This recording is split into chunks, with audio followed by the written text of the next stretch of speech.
Imran Khan's party, PTI. What I do got you that. think is the reason for their standpoint, their viewpoint on Malala? I think that primarily it is the same class that follows PTI and hate Malala.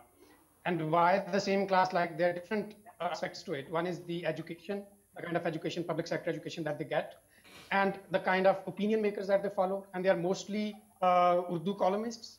And here I want to say this thing that I think is very important. That the whole hate scene against Malala about Malala is because of a massive propaganda. Yeah. Pakistani state has been acting like a like an ideological state, and doing massive propaganda on one issue or the other. Initially, the whole incident took place. The nation was like standing with Malala, and people were like praying for her health and for her goodwill and everything. But Yes. afterwards, after a few days, when Urdu columnists started writing against Malala and started spreading conspiracy theories, within days and weeks, public opinion shifted. Hmm.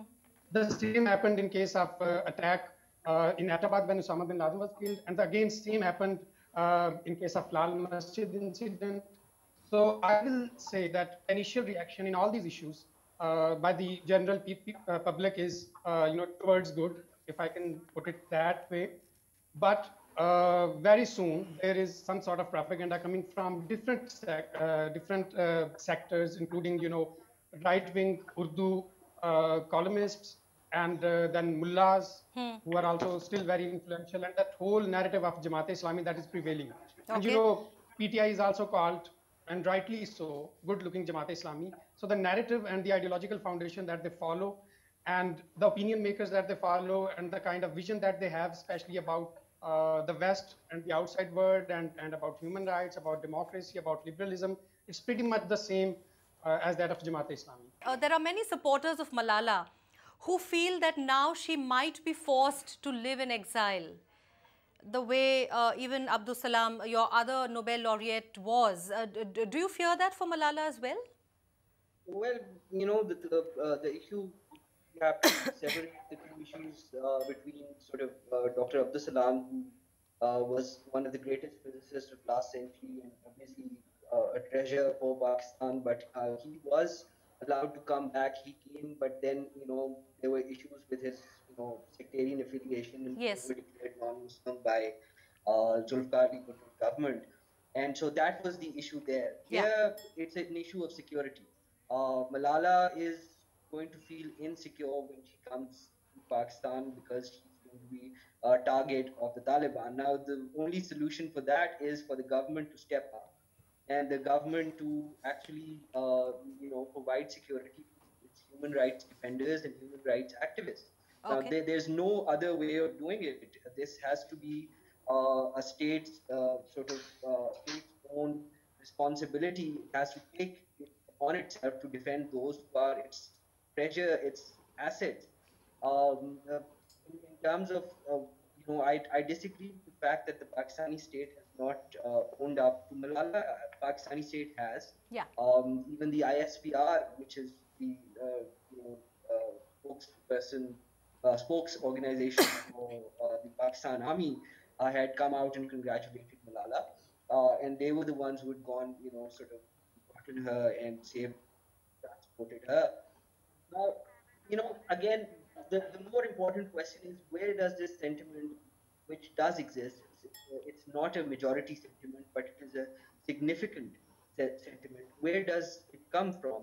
I think where it comes from is this idea, I would say that middle classes in general tend to be suspicious and believe in conspiracy theories. But in Pakistan, with the kind of sort of retrogressive educational, kind of education that was instilled starting with General Zia, I think everything has been turned on its head. So we have the most radicalized middle class. Now you've got people like, people who would not strike you as Islamists or as Muslim, or fundamentalists. People who are, Hardliners. Yeah. who listen to music or go to concerts. Some of them have also come out and opposed Lala because they see everything in that Western conspiracy. And it's kind of, it plays into this whole thing where you have got now Imran Khan, for example, has come out and congratulated Malala. But the other night I was listening to him, and he made up this or he quoted this bogus Macaulay quote, which was, how colonization was this great conspiracy against India, against the subcontinent, and that was a quote, by the way, which BJP had invented in India, and he just took it off them. So that mentality, that whole idea, that sort of middle class thing, which by the way you guys also have. You have to. I again just to give you another stark example. I gave you the example of Arundhati Roy, but just to give you another stark example, there are fewer Pakistanis who hate Malala than there are Indians who admire Nathuram Godse for what he did. I am, totally convinced that that is the case. All right. We've just talked about the entire PTI factor. We've talked about the middle class and the conspiracy theories. We've talked about the, the basic emotions that are running in your country. Do you have anything to add in terms of, the question that I asked? Do you fear that Malala might have to be in exile after this? I'm just confused. I'm just surprised that nobody is talking about the reality of this whole thing in a bigger way. This is not a right-wing thing. It's not what PTI is saying. It's not what the mullahs are saying. It's what normal, regular people from upper class, from girls and boys who go to posh schools are saying. I want to dispel this misconception that the mullahs and the clergy and the guys and the turbans are after him. No. If you talk to, for instance, a grammar school girl, which is an elite institution in Pakistan, they don't like Malala. They think Malala is a fraud. They have nothing good to say about her, and the only reason why they say that about her is they don't know anything about her. They don't see her on Pakistan television. They don't see anything that she's doing on Pakistan television. Jealousy? They don't watch her interviews. Anything and everything that's related to Malala today is in